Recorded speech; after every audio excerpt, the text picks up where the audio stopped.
welcome to the Kiwimana Buzz. Wow, welcome to episode 120. This week we are talking to Yappy Beeman. That's right, and we are Gary and Margaret, and we love honeybees. And we are Kiwimana and beekeepers who live in the Waitakere Ranges on the wild west coast of Auckland, New Zealand. And Kiwimana is a place where the beekeeping community can share a conversation and connect. And in this episode, we talk to Travis Ulbrich, better known as the Yappy Beeman from Alabama in North America. That's right. We're connecting together. Simple minds connect together about That's bees. right. Simple minds connecting together. We also, if that wasn't enough, we build and sell beekeeping supplies. We teach beekeeping and beekeepers, and we provide beekeeping services and advice. And we are the Bees Knees Club on Facebook. That's it. And so great to have you guys joining us. And, you know, we know life is busy, so we appreciate you taking time to join us today. And thanks so much for being part of the Kiwimana Buzz. Yes, and this show was made possible by all our amazing patrons. Especially this month, we'd like to thank Matthew Taylor. He's been supporting the Buzz since December 2016. Hope all is well in Maryland for you, Matthew, and I hope it's not too cold. Yep. Thanks for your support. That's it. Thanks, Matthew. And when was this interview recorded, Gary? This was recorded in October 2017. So it's been in the pipeworks for a while, guys, and it's finally here. I know you've been dying to hear this one, and you will love it. So, yes. And the show notes for this are kiwi.bz or bz/yappy, YAPPY. And big shout out to Lydia. That's it, Lydia. Banana! To you. Yeah, awesomeness, bananas to you. And you've got a tough job. You've got to keep your dad in control. That's right. And yeah, we hope you enjoy a bit of bananas while you're watching this awesomeness from Kiwimana. That's right. And Travis Ulbrich, better known as Yappy Beeman, is a beekeeper and a fireman from Alabama. He is a well-known bee rescuer that is often seen in the Yappy Beeman YouTube channel. He is one of the founding Bee Hooligans on the Bee Smart podcast. We talk about Yappy's philosophy to removing and keeping honeybees in Alabama. This show is full of some amazing beekeeping and bee removal tips. So, Yappy, what do you think of Treatment Free Beekeeping? Well, here's the thing. I've likened it to this. You're a healthy man most of your life, and then all of a sudden you go to the doctor today and you find out you have cancer. Are you less genetic of a person because you have cancer? And should we not allow you to have treatments because you are less genetic and therefore you should die? Why waste our time on you?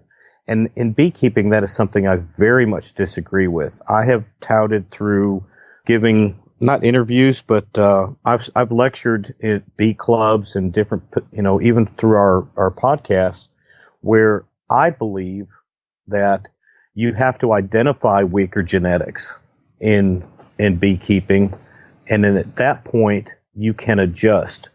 You can requeen if it's the right time of the year, or you kind of prop them up until spring, and then at that point, you know that you have to requeen hive number 5 because their genetics will deal with something such as varroa mites. Utilize treatments that will knock those numbers down, let them survive winter, and then requeen come then. But anything that you come out of winter with that's got bees in it is a plus. If they survived winter, great. If you have to help them survive winter, unfortunately not so great, but then requeen them with genetics that you know are better genetics, and you go from there. Yeah, I agree. I don't like the fact they just let hives die. No, I don't either. Oh, I got a message from Urkai from Estonia. I don't know if you know him, but he said hi anyway. Oh, okay. He was on Skype before, and he says he enjoys your videos. Oh, wow. That is so cool. Yeah. It's amazing, isn't it? Well, yeah. I enjoy making the videos. I enjoy editing them out and putting it all together. I enjoy the crazy fun. I mean, it used to, when I first, you can see how I've progressed in my video making through tutelage through JP the Bee Man, as well as improvement on my equipment and learning how to kind of throw different angles in. I've learned a long time ago it's really difficult to retain audiences if you set a camera up in one spot. You film 30 minutes to 3 hours worth of footage of you doing a bee removal. The camera never moves, and you just kind of go start to finish. It's like you're baking a pie, you know. People, it gets boring very quickly. So other people, through all variations of topics, make their videos and improve their content.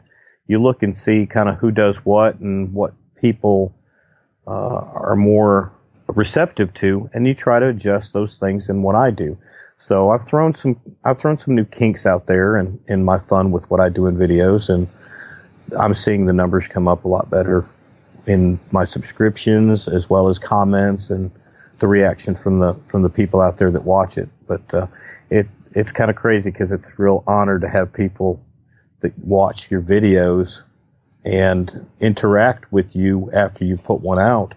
And they say, you know, I really like this one, or they ask questions, or, man, I'm glad I found this video because I got to do this next week. And they got enough out of what you shared to hopefully do a better job than what they might have done had you not put it out. Yeah, exactly. It's all about sharing information.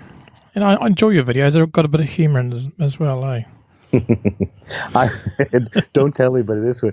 I have seriously, Gary, I've seriously thought, you know what I want to do is, I got this weird character. I call him Beesifrus. Beesifrus was born hanging out with JP and Xiaohui at one of our what we called bug gatherings.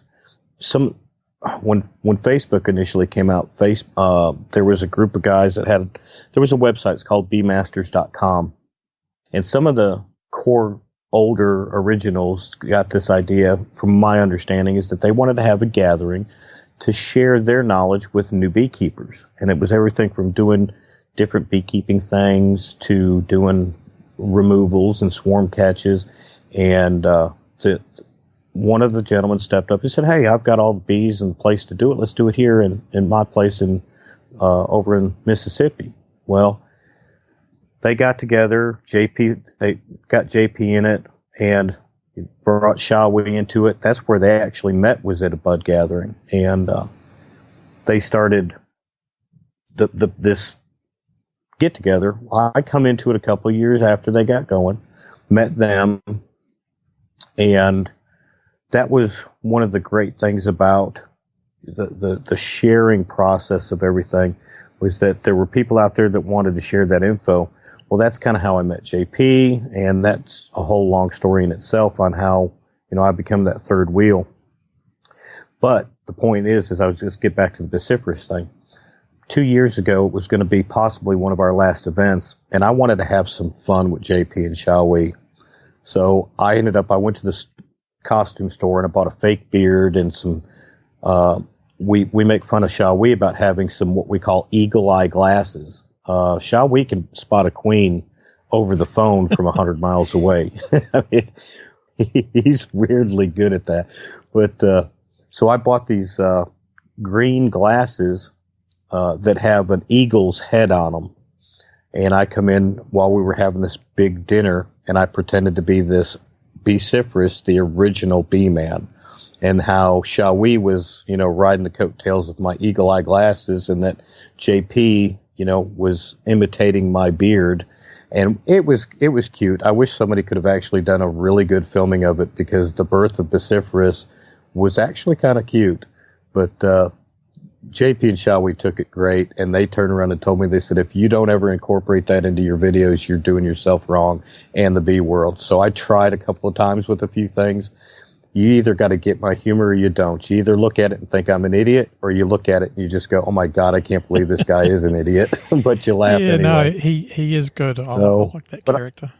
But yeah, Beesifrus, you know, he's got a few things out there, and I have fun with it. If I'm not having fun with it, then what's the point in doing it? You know, I've told people, and I stand firm on this, the day beekeeping becomes work, then I don't want to do it anymore. This is fun for me. I work as a fireman. I've been doing it for 28 years. I see enough of the nasty and the death, destruction, and blah, blah, blah, that I need that. That's my release. So if I can have fun in something, I'm going to do it. If not, then I need to find something else to do, is the way I look at it. You need to do an interview with Beesifrus. Is it Beesifrus? Beesifrus. Now, listen, this could be a whole second podcast. You know, get up there close to 200. If you're really hurting for somebody to be on the show, I'll see what I can do to get Beesifrus to interview with you. But exactly, Beesifrus is old school, man. He's not into this fancy stuff. I so know, I'll have exactly. Yeah, he is definitely old school. So how did you actually get started in beekeeping? Oh God. My wife and I got into medicinal herbal medicines, meaning that you can go and take leaves off of this plant or bark off of this tree or certain mushrooms, and you can turn them into either edible foods or medicines. And this was something that back a few years ago when, the whole world thought that any day, we were going to die and everybody wanted to go off grid and all the crazy things, we decided we wanted to learn, if there was some kind of something happening, we could just go down to Walmart or local pharmacy and get some type of medicine that we might need. There's got to be other ways, and we started learning that. Well, in this class, some of the things that I learned was we had a class one day on, honeybees and honey and the medicinal properties and all the different things that really helps out. I kind of took a little interest in it. Well, one of the other people in the class said, I've got this barn out back that's got a huge honeybee hive in it. I wouldn't mind getting rid of. Well, I just kind of did my thing, and I've got a few friends together, got a few pieces of equipment. Next thing you know, I'm standing behind this building with two guys that are beekeepers. They're not bee removers, but they're beekeepers, and they're helping me to remove this hive and rehome it into a box, and that was kind of how I stepped into it. What made it even crazier was that, and I've told them this, so I'm not no disrespect to them, behind their back, because I've told both of them. I thank them for teaching me how not to do bee removals. Yeah. They showed me everything about how not to do a bee removal. And when I look back at this scenario, I can tell you how many things that were done wrong. And it was the best scenario for me because I learned everything wrong. That ended up making me want to go, there's got to be more to this. I started looking into how to keep honeybees, learning everything I can, how to do bee removals, and I just kind of fell into it. Doors opened for me that I could have never opened or even knew to walk through. That how I fell into learning about JP the Bee Man through his videos, friended with him on Facebook, was invited to go to that bud gathering I spoke of, and we hit it off, pretty much, just like brothers, the very first bud gathering. From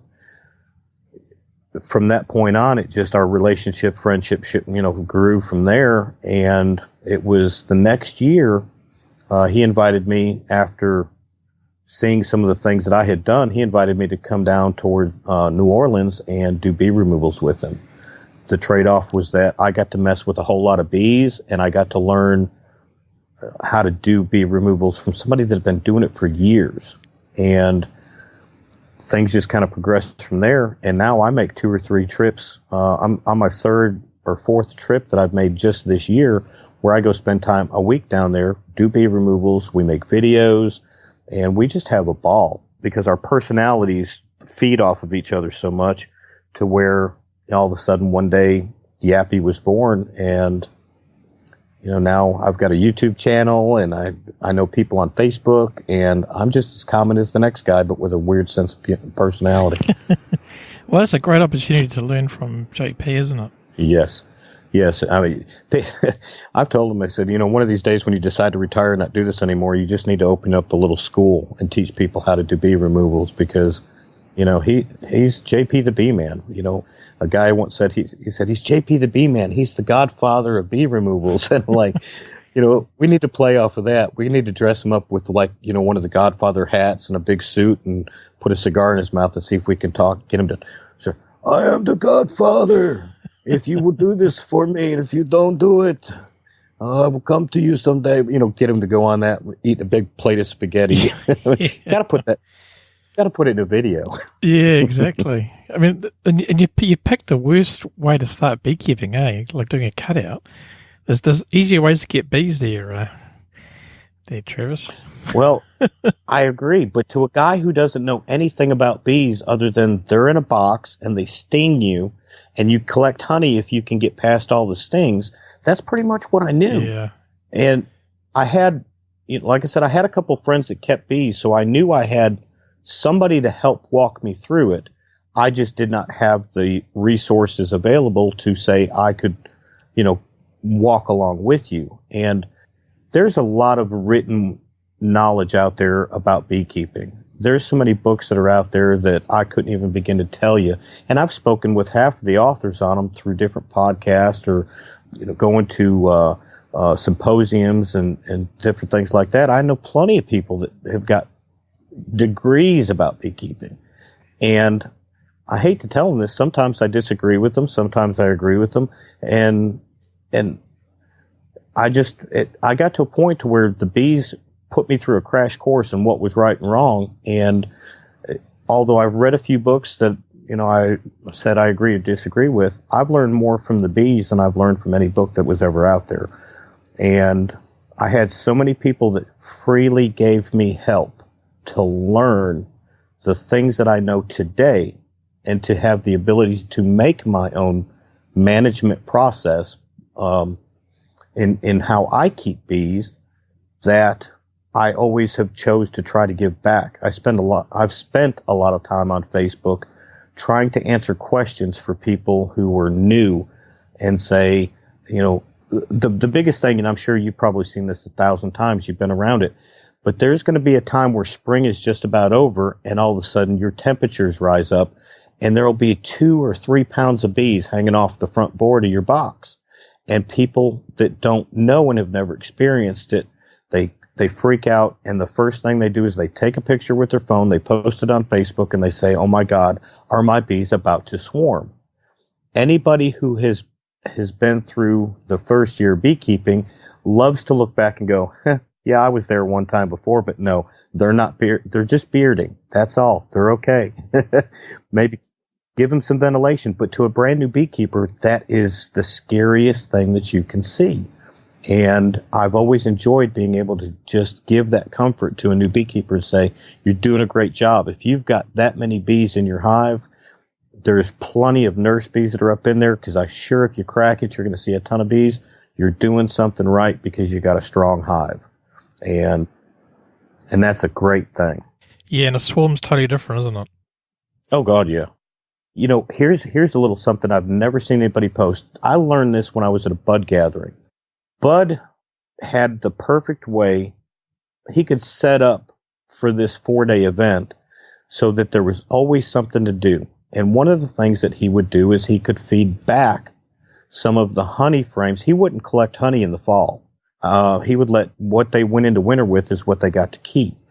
But now come spring, hives that had a lot more honey left on them, he would actually just take those supers off and he would take them to a yard and let those bees rob it out. He would back feed them, so they would have to backfill during a nectar flow, and it would force them to have to swarm. So we always at least had some swarms at his yard that we could catch. And he was very, for 20 years he was known as the bee man in his county. So people always were calling him, I got bees hanging in a tree, I got bees in a wall. So we always had a good program to have something to do for that 4-day weekend. I saw this, and this is the craziest thing. There's nothing I've ever read or anybody said, but in the middle of the day, if you go out to your hive and you don't see bees coming and going, and it's right in the middle of a strong nectar flow, that is a major red flag. Bees should be coming and going all day long. But I would notice in some of these hives that there wasn't bees coming and going. So I would go and I'd look in the entrance, and you would see this cluster of bees all across the bottom, like they were hanging on that bottom of the frames. And you sit there and look, and you're thinking, why aren't they flying? Why aren't they coming and going? And it would never fail that if you sat there, you could sit there for an hour, you may sit there for the afternoon, and then all of a sudden you go back down there, and there's a swarm hanging up in a tree. But you go back and look at that same hive, and now all those bees that you saw at the bottom board at the entrance, or at the entrance on the bottom of the frames, are no longer there. They're in a tree. But that's why I say bees will teach you if you actually kind of start listening.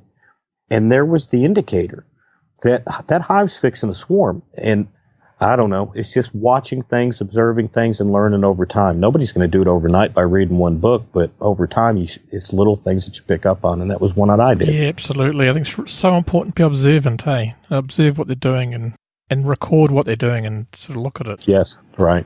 Yeah, and have you seen those new things, like a detector you can put into the hive, and it actually tells you when they're going to swarm? Because of the tone, the tone of the hive changes. I don't know how it works, but it's amazing. I don't know if it does work either. That's the other thing. But I want to say I don't know that it does or doesn't work or would not. I think that somebody that would put that much into something, having a little bit of research to go behind it, back it up. But here's I think that the overdose of our world now of radio frequencies. Personally, I've got nothing to back this up. This is just gut feeling. But I think an overdose of all the radio frequencies that through cell phones, through our cars, GPSs, the electronics are so big now that there's so much that's out there that we don't see and hear. But there's a certain tone, or I don't know if it's a RF frequency or what. But as a bee remover, I can back this statement up. More times than not, I have removed bees from a wall or a soffit or whatever void space where there's an electrical wire running through.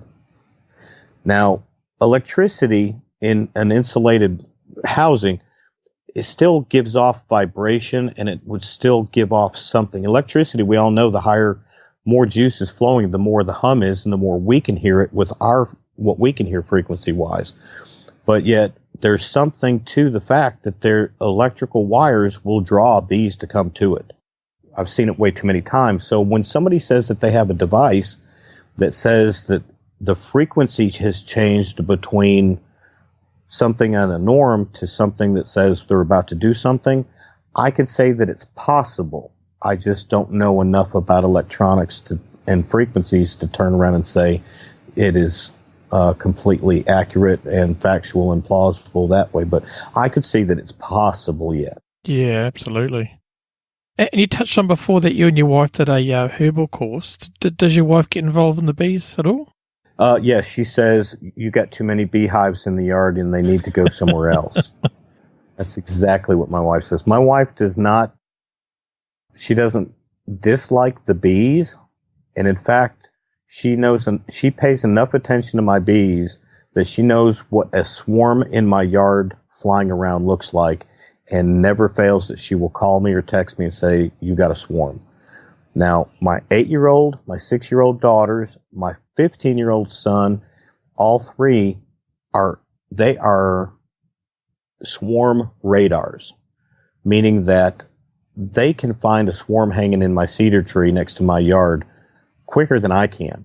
I have no idea how they do it, but they do it. And it's almost humorous. Now, I've had one or two little videos. One video I know that I put out that had my daughter in it.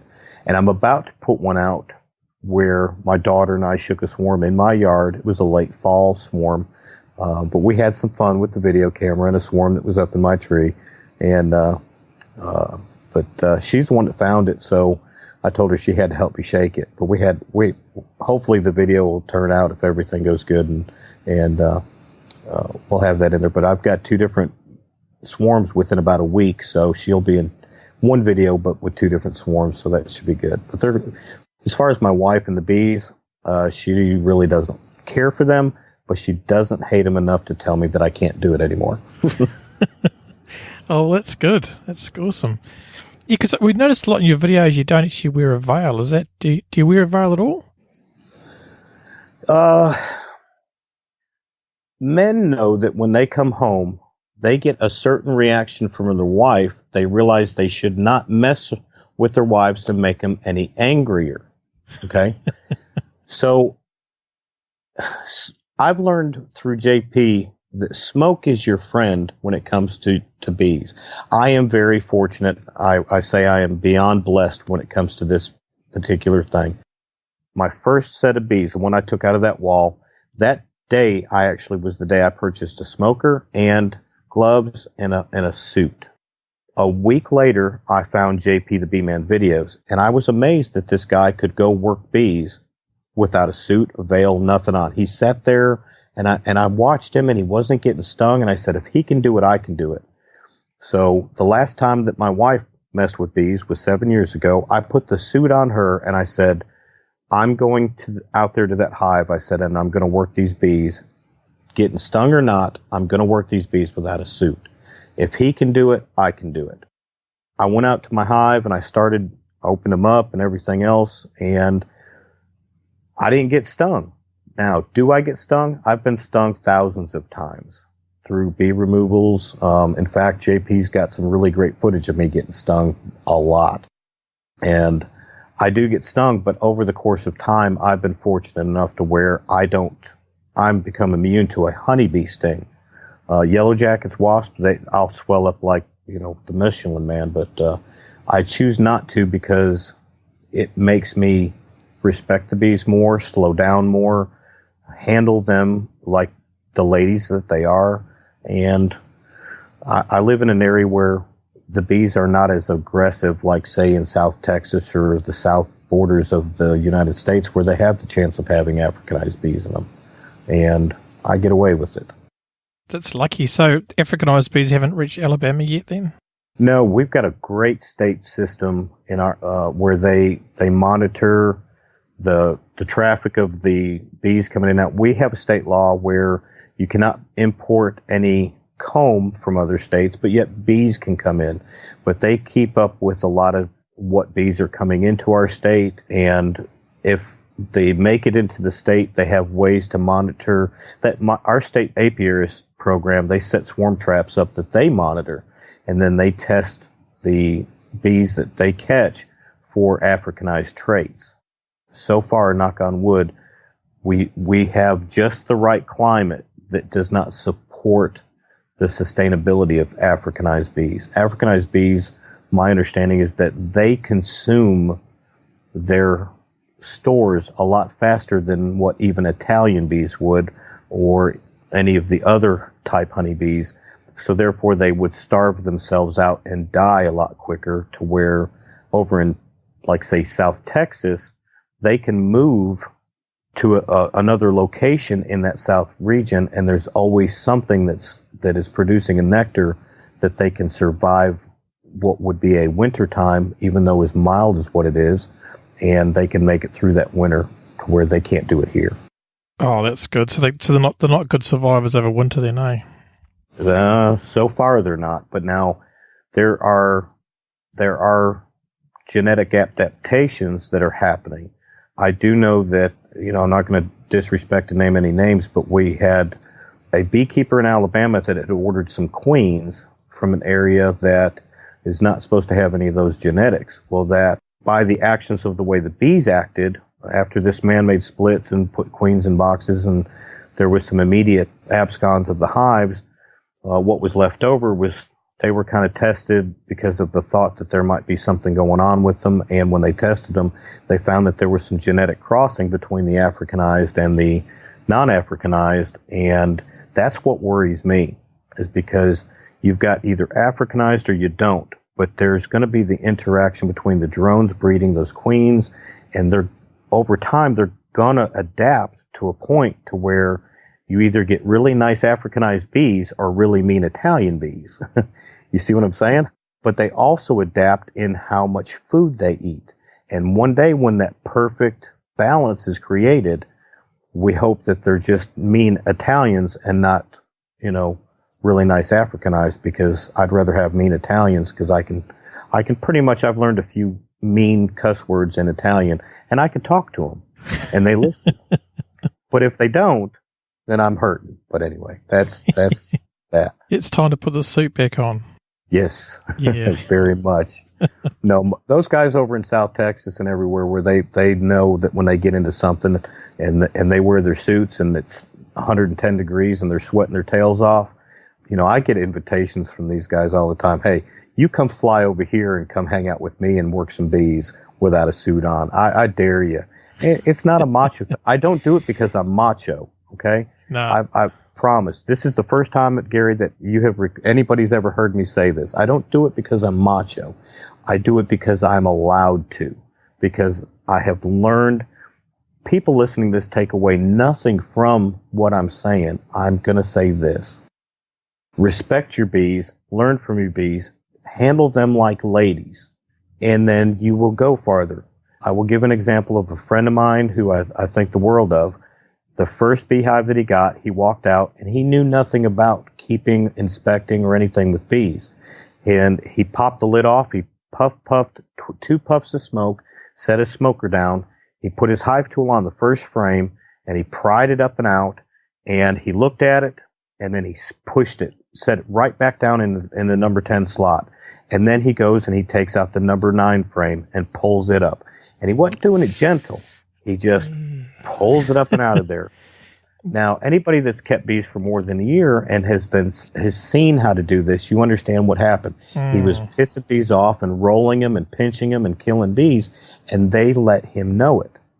Well, I can't, I walked him through the let's try it this way with no suit on. For me, he was, duct taped his wrists. And, we walked through it. I got stung once or twice, but I didn't get eat up. And it was because the time of the year and a few other factors but the bees didn't get hurt. You set the frame off. We worked the next one. Everything went great. And that was his learning experience. And now he does it right. He doesn't get stung. And, there's just one example of something about treating the bees gently is knowing how to handle them properly without having to worry about getting stung. Well, that's right. I mean, because every time you squash a bee, you're basically setting off an alarm, aren't you, to the whole colony? Yes. And there's things, there's no rhyme or reason to it. There's beekeepers that are listening to this that would never attempt to do a removal. So you can't understand this part, but whether you're opening up a wall or you're opening up your hive, you have to do things slow. And I have had to learn, I don't like to have a pine straw is what I use for smoker fuel. And I don't like to light a smoker in somebody's house because that smell is going to be in their house for a day or two. I mean, you can't keep a smoker going like you would if it was sitting out in your apiary. So if I get some mean bees, the only time that I'll do it is I'll light it right there. I'll get enough smoke on the bees in a void, and then I take it right back outside or put it out a window or something. But you have to learn how to operate a beehive without having that even as your backup. And after you've learned how to handle them gently and calmly, they work a lot better with you. Yeah, absolutely. Do you find that, because I know you do a lot of cutouts, and do you find that when you're cutting the wall, they get annoyed by the vibrations? Yes and no. Every hive is different. And I'll kind of throw this management thought process in there on top of even saying this. Every hive has got its own personality, its own everything. And what may work on one hive may not work on another. You could pop the lid on one hive, put a puff of smoke in there, and they'll be just as nice as can be. The hive next to it, you turn around and you put a puff of smoke, you pull that first frame out, and they eat you up, and you're thinking, holy crap, what did I do wrong? There's still you could do everything right, and the genetics of that hive is just pissy. That was a word that I learned a long time ago. There's just pissy bees.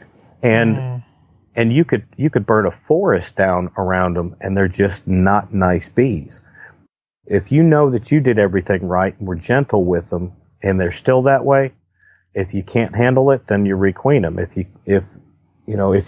you can tolerate it, you'll probably get a lot of good honey, and you'll have a strong colony, because pissy bees end up making up a little bit more honey, and they generally seem to actually deal with intruders such as the wax moths, mites, and hive beetles a little bit better than the ones that are just the nice laid back Italians. Yeah, absolutely. They hate everyone with equal amounts. Yes, they do. And I kind of know the answer to this question already, but do you have any funny beekeeping experiences you'd like to share, or one story? My crazy stories really, they're bee related, but they come from times where I've hung out with like JP and Xiaowei. I tell you, I'm deathly afraid of heights. I used to not be. There was somewhere in the last couple of years, Gary, that one of my other weird hobbies is ham radio, amateur radio stuff. And I've got a little radio tower set up next to my house, and I've got an antenna on it. And I've climbed that tower. It's only 35 foot tall. It's not that far off the ground, depending on if you're scared of heights or not. I had to go and unhook the wire that goes to an antenna. So I climb up the side of it. I'm standing on basically the peak of the roof of my house. And I look up to this antenna and go, okay, I'm going to go up here. It's another 12 foot up. And I'm going to undo this wire, and I'm going to come back down, and I'm going to replace this wire. And all of a sudden, Gary, where I live is basically on the side of a ridge that overlooks a valley. And I just happened to look out across this vast abyss of a valley. And it was like, that's the moment when I went from being the guy who could climb ladders and ride fire trucks with ladders that are 110 foot up in the air to not wanting to ever be off the ground again. And it was, I just remember it like it was yesterday. Man, it took everything I could do just to get off to climb back down that tower. And I went, never again. I ain't doing it. Well, back last year, JP gets this honeybee removal. It was in a support column on an old Civil War era house. It had these columns on them that were 2-story tall and beautiful front porches and everything. Well, we started at this one spot, and we get up to this next spot, and everything's going great. And we got all these bees out, and, there's no extension comb in it. And he's about, 14 feet up in the air. And he turns around and he says, well, that seemed like, he said, let me open this above it up just to see if there's anything else. And he turns around and he opens up this little section right above it, and it just kept going, and it kept going, and it kept going. And he turned around and we argued for 30 minutes on whether or not I was ever going to climb that ladder. And I told him, no, I'm not doing it. You can't, I'll go get in my truck and I'll just drive back to Alabama. If you're going to tell me that I have to climb that ladder, I won't do it. And they just ripped me up and down. He makes a point to wait until I come down there to work with him to do all these jobs that you have to go on a second story on a 20-something foot ladder to go get bees out of. And I hate him for it. He does it on purpose. You'd have to get some scissor lifts or something. Now, well, no, most of the time you do, but, there's times where you just can't get them in that where you got to do it or anything else. We utilize them a pretty good bit, but sometimes you just can't, honestly, you can't justify that. In U.S. money, a scissor lift near me can cost approximately $300 to $400 a day. And that's for one that, is like 35 foot. So it's a couple $100 extra on top of what you're charging for the job to start with. And sometimes you just can't, they can't afford it, or, to be tight on their budgets. And that's the one thing about doing a bee removals. People need to think about what you're charging, cover your time, but don't turn around and take advantage of people. And, just because you're one of the only people in the area that can do a service. But yeah, sometimes that you want to do what's right by the bees and by the customer, and you just can't add that to it. So, I'm stuck on a ladder and I hate it. Yeah, I know exactly what you mean. It's not good, is it? Especially when you've got a handful of bees or something, or you're trying to carry a box as well. And oh yeah, well, as a bee remover, I've got specialty. I use a specialty vacuum. For those that don't know it, the one I use is the Colorado Bee Vac, and it's basically a 10-frame box, deep box, just like what you would put bees in. But it's got screen on one side, a slide out bottom. You put a vacuum, the top cover, just like a regular bee cover, has got a vacuum half attached to it, and it makes the perfect bee vac. Well, the problem is picture having a 10-frame box hanging off a ladder right next to you with a big hose coming off of it, and you're 30 foot up in the air. Oh God. Yeah, things can eventually, they get really bad clumsy. And I sit there and it'll take me climbing that ladder 5 or 6 times before I just finally, I get comfortable with it, realize, okay, if I've done it this many times, I'm not going to die. So I guess I'm okay. Is always the first time there, Yappy? Yeah, there is always a first. I'm not looking forward to it, but yeah, that day will come, I'm sure. Yeah. Thanks for the heads up, Gary. Oh, yeah. Yeah. Facebook world, my friend Yappy died. He fell off a ladder. Well, Gary called that one, didn't he? Now, what you need to do is get some kind of like a harness thing and tie it to like the roof or the chimney or something. Just so you're not falling too far. Yeah, well, thing. I have seriously thought, the deer hunters have this harness that they can put on, and it's got this strap that's been attached to it, and it's folded up a certain way, and you tie that to the tree. So if you do fall out, it's actually, the way it comes apart, it almost like slows your descent. Yeah. And all that. I'm the guy that would turn around and go, okay, I know that strap is 25 foot long, so I'm only going to go 20 foot up in the tree. All right. You see where I'm going with that, right? I only went 20 foot up in the tree. Yeah. On a 25 foot strap. That's my luck, Gary. Yeah. Well, you can reduce the risks, can't you? That's the thing. I do, but yeah. It wouldn't be fun if Yappy ain't getting hurt. We've got a cartoon over here, and this is what I was thinking about earlier. We got a cartoon that's an adult cartoon, and it comes on, like by 10 o'clock at night after the kids have gone in bed. But there's this one character on it that every episode he dies. And, we throw that joke out there in some of JP's videos. I'm Kenny. I'm the comic relief in all the videos, okay? and every episode I'm going to die. And I'm Kenny, so what do you do? Oh, that's from South Park, isn't it? Yes, it is. And yeah. I didn't want to give him props out there if you didn't want to, but yes, I'm Kenny from South Park, except in real life. Yeah, no, it's good. It's a good show. So if you could travel back in time to the day that you did that removal of those 2 beekeepers, what's the one thing you'd advise yourself not to do? Slow down, slow down and observe more. But the one thing I probably wouldn't do is we had an extension cord that was inside the building, and this is basically, it's a barn, Gary, that the old man that owned the house before the current owner, he had put up all this actually drywall. Using drywall on an exterior wall, we all know, is probably not the smartest thing in the world, but I had to go inside and unplug the extension cord that we were using for their bee vac and everything else. When I went in there to go undo this, there was very easily 3 pounds of bees that was inside in the corner of this wall. And knowing what I know now, I can tell you exactly where the queen was at. I know that we didn't get the queen on the job. We got everything out of the wall, but yet there was 3 pounds of bees still inside in this corner that followed the queen and everything else. I would tell myself, just slow down and actually listen to nature, because that's something that I have done all my life. I've always been the kid that read the nature books, the squirrel hunting books, and the running with the deers and all that stuff. I grew up that way, and I was an outdoorsy guy.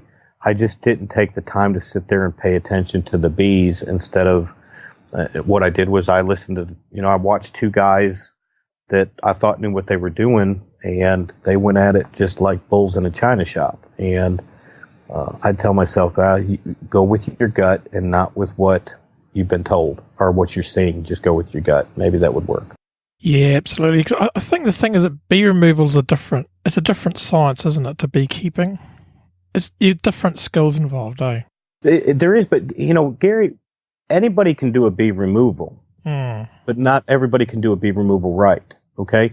Anybody can cut a hole in a wall and find the bees eventually. I've been to bee removals where they've cut holes in the walls and the floor, and come to find out they were looking in the wrong place. Now, if they're how can you cut holes in a wall and the floor? Well, you just got to understand that there's ways to figure out that you cut a hole in the floor. They were just 3 floor joists over from the space that you cut a hole in, and the homeowner got tired of having to see you cut holes in their house. But when you rehome bees, if you have never actually had a beehive and understand that you have 10 frames in this box, and the main nest of the colony is in the center, and everything as it expands out is insulation of pollen and nectars, which will soon be honey. You have to rebuild that hive when you do a bee removal, and you have to do it in a way that the bees would have made it had they been building in your box. So your center is your brood and your home and the babies and the nursery and everything else. And then from there you expand out to where they would have their food. So the proper thing to do is know that when you reframe a piece of comb, where that piece of comb is going to be. I've heard people turn around, and I personally would never recommend, except for if a piece of comb that is a honeycomb, it's not something that got brewed in, but it's just pure honey. The only time I reframe honey is when it fits perfectly into a frame, and I could rubber band it in, and it has the least amount of seepage or leakage coming from it that will collect on a bottom board. The quickest way to have bees run off after doing a removal is to have a ton of honey on the bottom board in the hive you put them in, because every bug and wasp and other beehive in the area is going to come and try to rob that out. Bees are extremely clean. They are very clean insects. And even though you might not eat off the floor of their hive, they don't either. But they keep their home very clean. And if you have a bunch of honey on the bottom board, they don't like that. And if they don't have enough bees to clean it up rapidly, they'll gorge themselves, and they'll be in the tree by morning, and you're sitting there shaking your head going, what did I do wrong? Well, that's one of the things you did wrong. That's in my experience. But I've known people that turn around and said, oh yeah, I take all the honey and I just dump it in an empty bottom box, and then I set all my frames up above that and another deep, and they go rob all that out and they replace it up, and everything's happy. I've never done it, but so I can't say that it works or not. But this guy, there's one person that swore up and down. He swore on his mama's grave that would work, and I just went, I'd rather put it in a tarp out in the middle of the yard and let them rob it out. Yeah, a few hundred meters away or something. No, you're just making it work for them, aren't you? Yeah, I've done beehive removals where the bees chose the bad place. Now, you understand in the spring your temperatures in your area are cooler, and as summer comes, it gets hotter.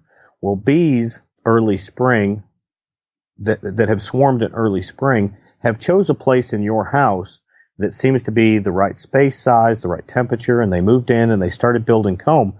But then all of a sudden, the end of spring got there and summer hit, and now that part of the house where they chose to build their hive is now getting direct sun, and it's 110 degrees out, and they've packed it all that comb full of honey, and that first warm day, all that comb collapses because it was so full of honey, and the heat on that new comb broke that seal, or not seal, but broke that where it's attached to, and now all of a sudden it's laying at the bottom of whatever this void is in a giant clump. Well, I have turned around and seen bees work with that, where you get there and you open up this void, and it looks like somebody took just all kinds of comb and they threw it in this box and in every single direction that it could possibly go in. I've seen bees fix that and actually go to reuse it, and it's a mess. But that's not what we want, and that's why when the guy turned around and said, yeah, you should put all this down in there and they rob it out, I'm like, well, that's fine. I respect that you have that experience, but from what if it's in a sealed cell, they're not going to pull that out of there. They're just going to leave that there, and they're going to rebuild up on top. He might have been lucky that he did it when it was a huge honey flow on, so the bees aren't robbing as much. Yeah. He might have just been lucky, and then it was lucky for 1 week, and the next 2 weeks later it could have been a different story completely. Yeah, very possible. That's not a good way to go, eh? And I think people that put like old mouldy, crappy frames into boxes, and they go, oh, they'll clean it up. I go, well, why are you wasting their time? You know what? I have been that guy, Gary. I'll fully admit it. People will turn around and they'll show that. You got to have the basic upfront understanding of beekeeping. And here's what I've told people in discussions. Do you know that there are people that go to school for 6 years to gain a piece of paper that says that they know enough about bees to study those bees for the rest of their life? and continue to figure them out and come up with some new breakthrough. Okay, so if that's the case, then if they've got a piece of paper that says they know enough about bees, who are we as backyard beekeepers to turn around and say that we know anything about bees? We don't. We know that if we put bees in this box, what they should do. But not everybody understands that, well, they didn't do what they should, but they did this and how to fix it or to prevent it. A lot of beekeepers don't know how to tell the difference when a flow is on versus when it's not. There's a lot of beekeepers that don't realize that in the States we have a plant that's called goldenrod. It's a fall plant that has many varieties. In the state of Alabama, we've got 64 different varieties of goldenrod, but yet they're all goldenrod because I can't tell you the difference between one or another, and I'm a beekeeper.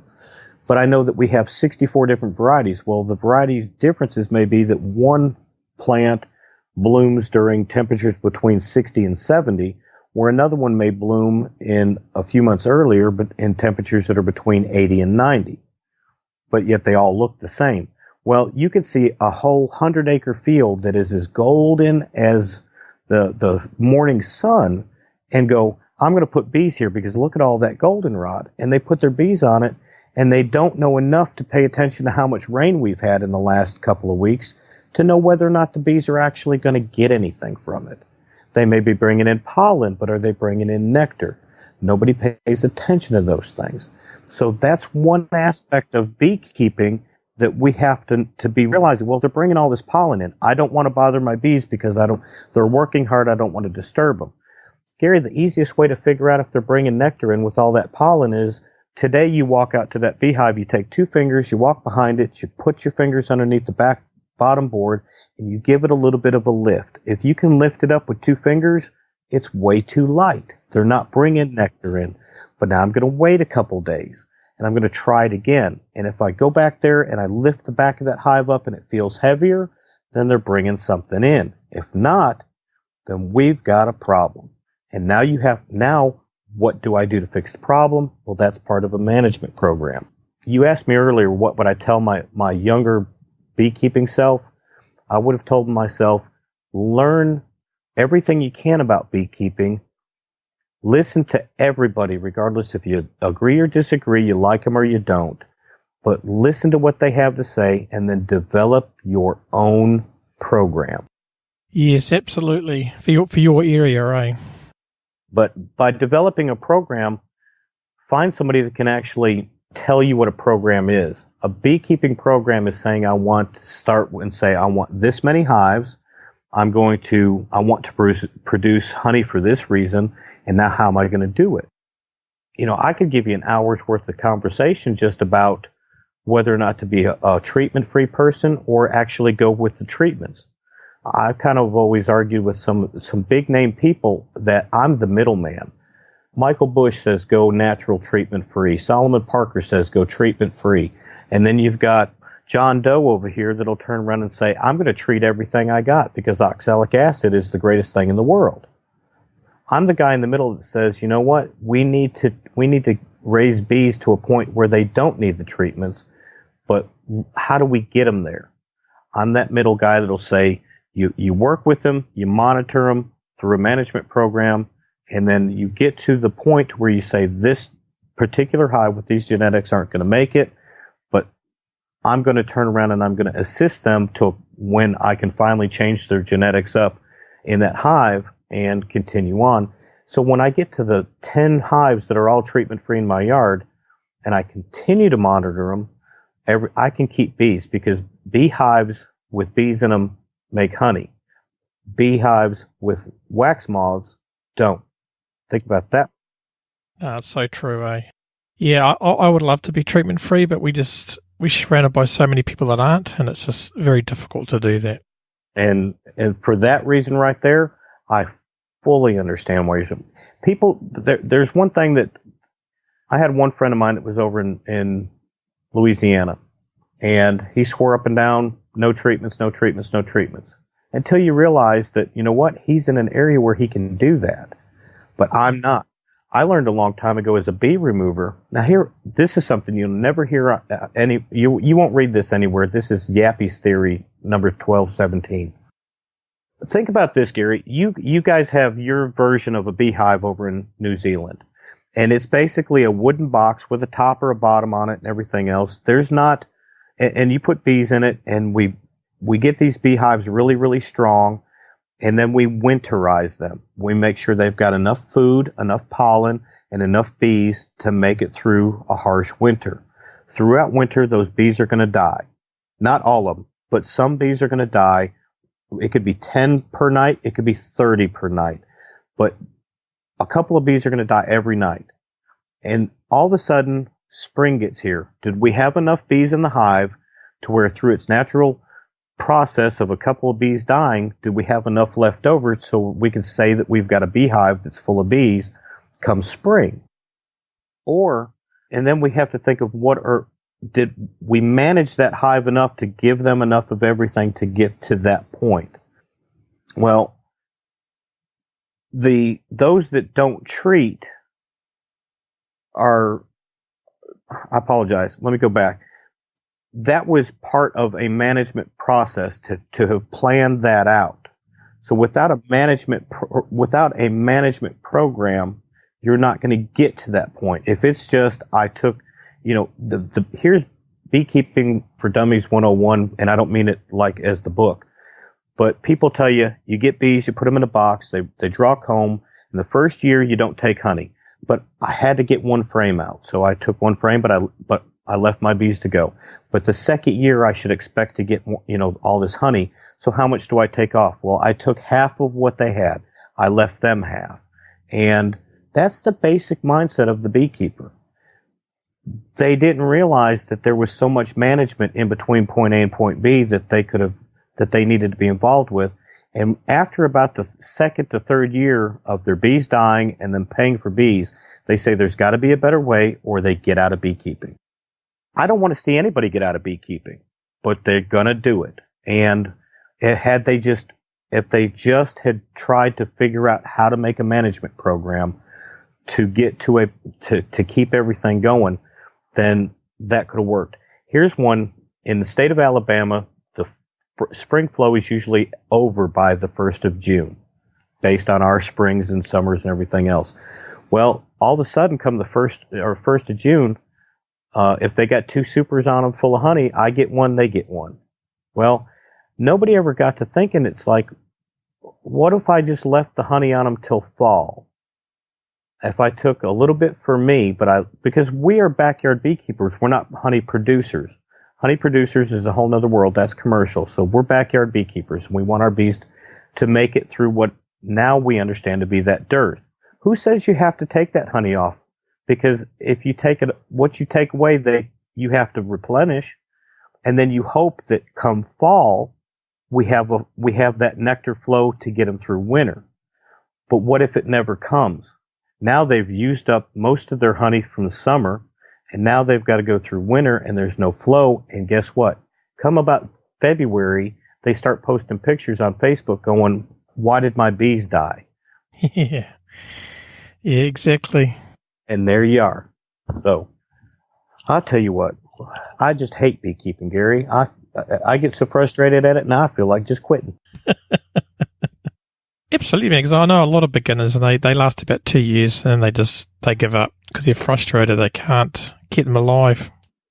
Yeah. And then, oh, God forbid that you turn around and you get on Facebook and ask for help, and you get, what is it, not one question, 10 beekeepers, 12 answers. Yeah, exactly. And that's straightened out a lot, but beekeepers, the new beekeepers, they sit there and they start learning who actually gives good advice, and it's how it's presented as well as that they see them. And I think new beekeepers kind of get it figured out. I hate seeing beekeepers that they get that second year frustration and the investment they've put in it, and you take on a hobby that you should, if you take this hobby on, know that you need to get a second job to support it. What do you mean? Beekeeping doesn't pay. No, it doesn't pay. That's why you got to go get a second job to pay for what it doesn't pay for. Which there's always a swarm hanging in a tree that you got to put in a box somewhere. Yeah, exactly.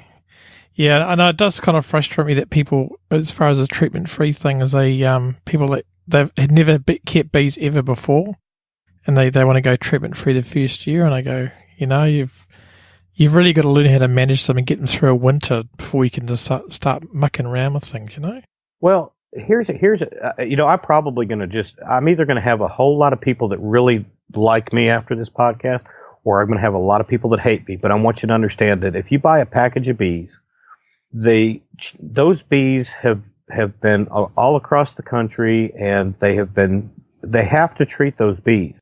A commercial beekeeper that goes from state A and drives across the country to go to state Z with his bees to pollinate, let's say, almonds.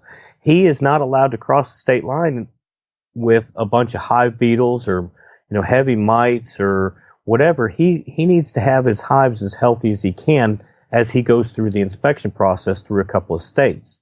So they have to treat their bees in the commercial level so that they have got the best chance of doing their job and having the amount of bees and everything.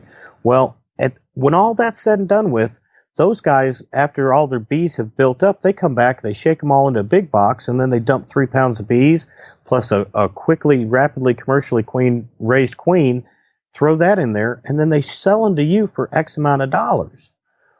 Those bees are completely different than, it's like going out and catching a coyote and wanting to bring it in your house and call it a house pet.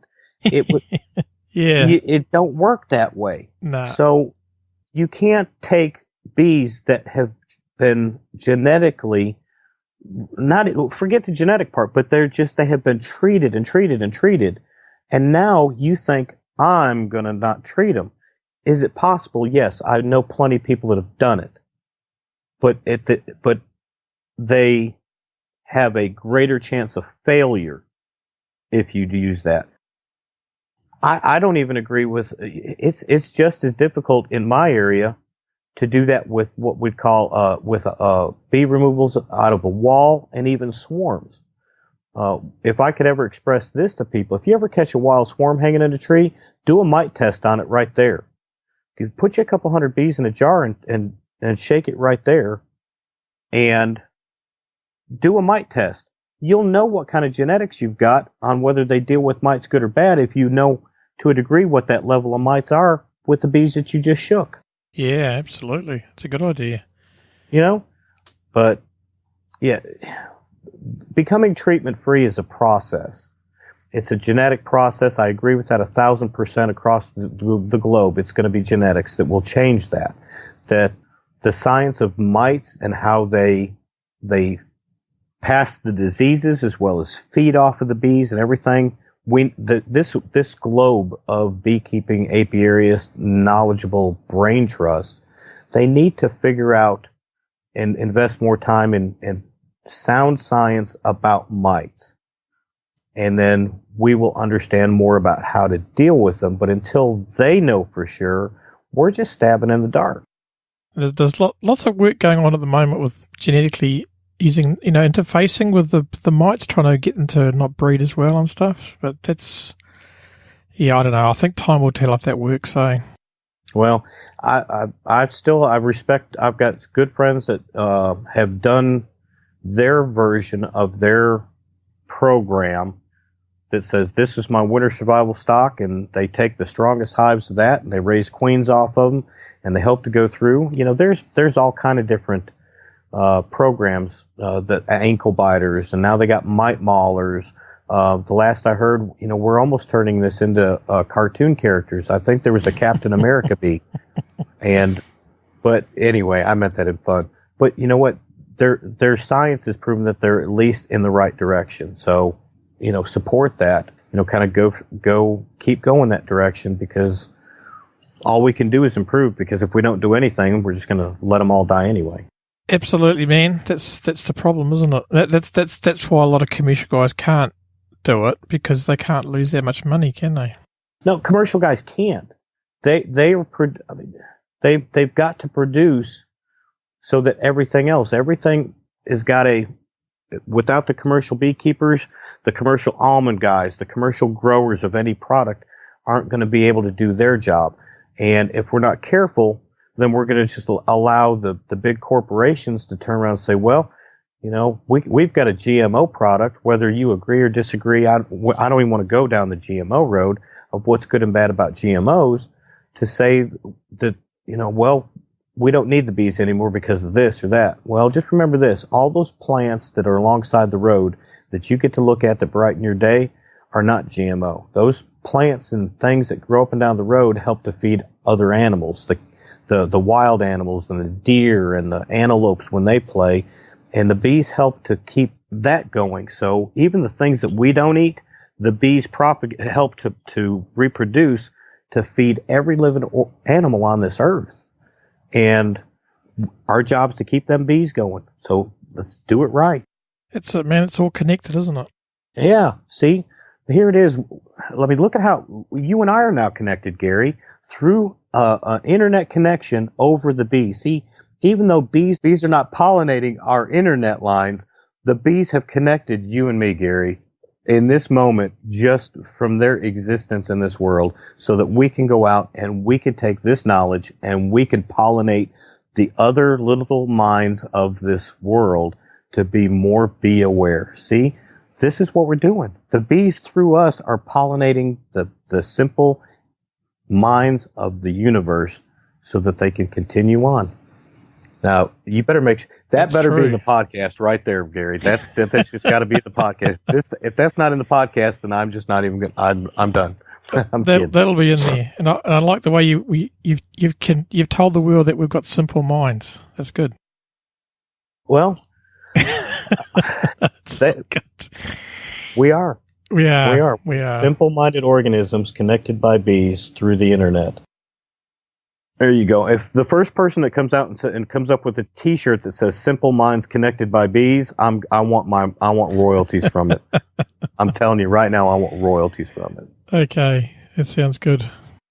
So what's the best way to people get in touch with you?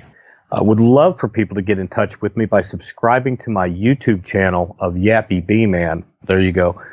My email for anybody who's not going to spam me. Now, if you're looking to send me like junk mail, all right, then send it to johnbob@aol.com. But if you just, you want to throw me hey, I thought you were a complete idiot on the podcast, and I wanted to tell you that, you can catch me at Yappy Beeman at gmail.com, YAPPYBEEMAN at gmail.com. Or definitely same name at YouTube, but I'm on Facebook. If you pretty much just type in Yappy's Bee Chat on Facebook. That's a little bee group that I kind of got just so that I can interact with people if there's anything I can do to help pass some information on. Yappy's Bee Chat on Facebook, too. Oh, awesome. We'll include all those in the show notes. And the show notes, everyone, will be kiwi.bz/Yappy. Cool. Yeah. Now, so when are we going to start recording the podcast? In a few minutes. Okay, good. Because I don't want to be embarrassed. I don't, I got all my nervous. It's kind of like climbing a ladder, Gary. All right. I needed a few minutes to get ready to be on a podcast, and now I think I'm ready. So when you say go, I will be ready to tell people all about Yappy. Okay, that sounds good, man. Well, I'll hit record now, and we'll start. Thank you for the pleasure of being on the podcast, Gary. Yeah, well, thanks so much for coming, man. It's awesome. I very much enjoyed this, and I wish you all the prosperity in your what you guys are doing, and keep up the good work.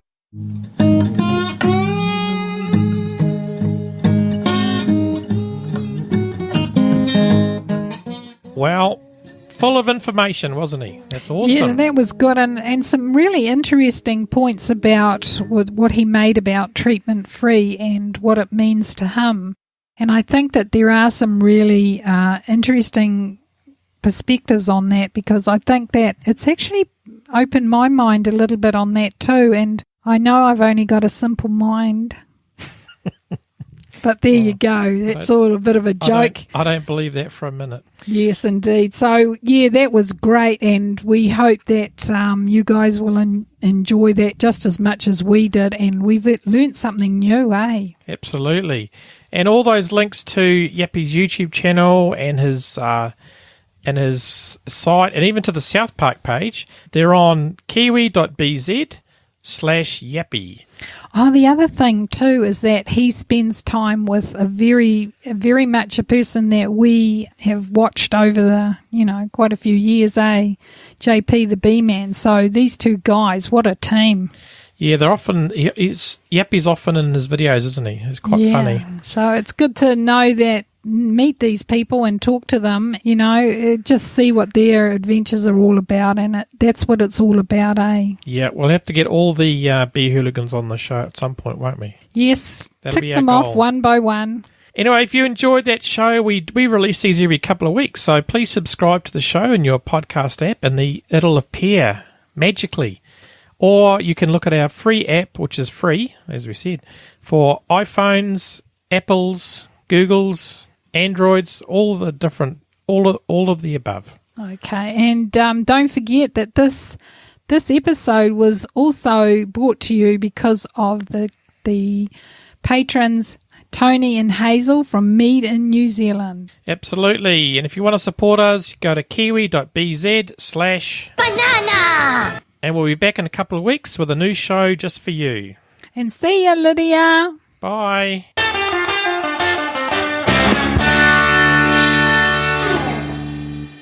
Huzzah!